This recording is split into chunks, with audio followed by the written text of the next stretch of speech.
বিয়ের 6 মাস 1 বছর আগে একটা অনুষ্ঠান করা হয়। ওই অনুষ্ঠানের মধ্যে প্ল্যান করা হয় যে হ্যাঁ, আমাদের পছন্দ হয়েছে 2 পক্ষের, এই ছেলে এই মেয়ে বিয়ে হবে। তো কবে? 6 মাস পরে, 1 বছর পরে। অমুক বিদেশে আছে, অমুক তমুক জায়গায় আছে, ওনারা আসুক, পরীক্ষা আছে, এইটা আছে, সেটা আছে, সব শেষ করে তারপরে বিয়ে হবে।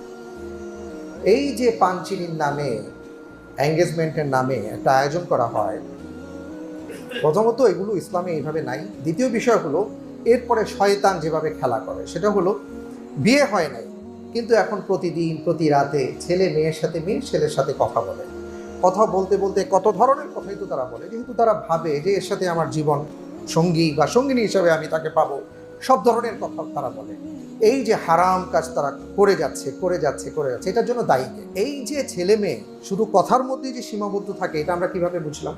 না, একটা পর্যায়ে ছেলে যখন আসে, ওই অকেশন, ওই উৎসব, ওই ওটা সেটা, দাওয়াত ইত্যাদি, তখন কি হয়েছে? ছেলে আসছে, মেয়েকে নিয়ে একটু বেড়াতে যেতে চায়।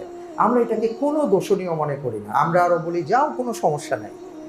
বিয়ের আগে ছেলে মেয়ের সাথে একসাথে ঘুরতে যাচ্ছে, লং ড্রাইভে যাচ্ছে, বেড়াতে যাচ্ছে, কোথায় কি করছে না করছে, এটার জন্য দায়ী কে? শুধুমাত্র ছেলে আর মেয়ে নয়, এটা শয়তানের একটা ভয়ঙ্কর খেলা। সে চায় যে বিয়ে নামক ওই পবিত্র সম্পর্ক স্থাপনের আগে নোংরা, আবর্জনা, অপবিত্র একটা সম্পর্ক তৈরি হোক, যাতে করে পরবর্তী প্রজন্ম এই পরিবার থেকে যেটা আসবে সে যেন ভালো না হয়। এই ওলিমার ক্ষেত্রে বা বৌভাত ইত্যাদি আয়োজনের ক্ষেত্রে একটা বক্স রাখা হয়, একজন বসেন, টেবিলের মধ্যে বসেন, কে কি দিল না দিল হাদিয়া লিপিবদ্ধ করা হয়। এটা চলে আসছে, বাট এটা ইসলাম সম্মত নয়। এই কারণে অনেকে ওই ওলিমাতে আসতে পারে না, অনেকে লজ্জাবোধ করেন, অনেকে চিন্তা করেন আমি কি নিয়ে যাব। আগে তো তাও একটা কলস টলস দিয়ে সেরে ফেলতেন, এখন তো হাজার হাজার টাকার ব্যাপার। তো এই কারণে আসলে আমরাও এটা খুব গর্জিয়াস করে ফেলেছি, এক একজনের পিছনে পার হেড অনেক খরচ করি। আবার হয়তো অনেকের মনে এটা চিন্তাও আসতে পারে যে একটা খরচ করেছি, খরচ ওঠানো দরকার। এই জন্য আবার অনেকে চিন্তা করে যাবো কি যাবো না, কারণ গেলে তো অনেক অর্থের দরকার, এই অর্থটা আমাদের কাছে নেই। এই কারণে আমরা এই বিষয়টা, কেউ যদি খুশি হয়ে দেয় সেটা ভিন্ন বিষয়, কিন্তু এই চেয়ার টেবিল বসিয়ে এটা আনুষ্ঠানিকভাবে এটা না করাটা উত্তম। কারণ আমরা ওই যে বললাম, বিয়ে মানে হলো বারাকা। যদি বারাকাটা পেতে চাই তাহলে সেইভাবে আমাদের করা উচিত।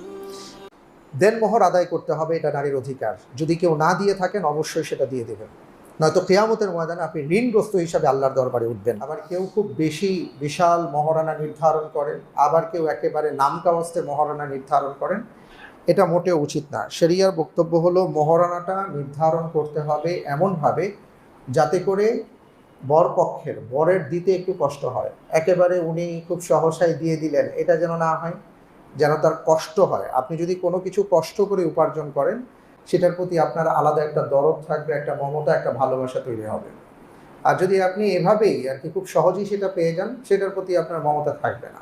এই জন্য ইসলামের নির্দেশনা হলো যে মহারণা নির্ধারণের ক্ষেত্রে ছেলের একটু কষ্ট হবে। এই জন্য শরিয়ার মূল মানদণ্ডটা হচ্ছে, একজন নারীর অধিকার সংরক্ষিত হবে, তার স্ট্যাটাস বজায় থাকবে, আবার বরের পক্ষ থেকে দিতে কিছুটা কষ্ট হবে। এটা নিয়েই মহারণা নির্ধারণ করা উচিত।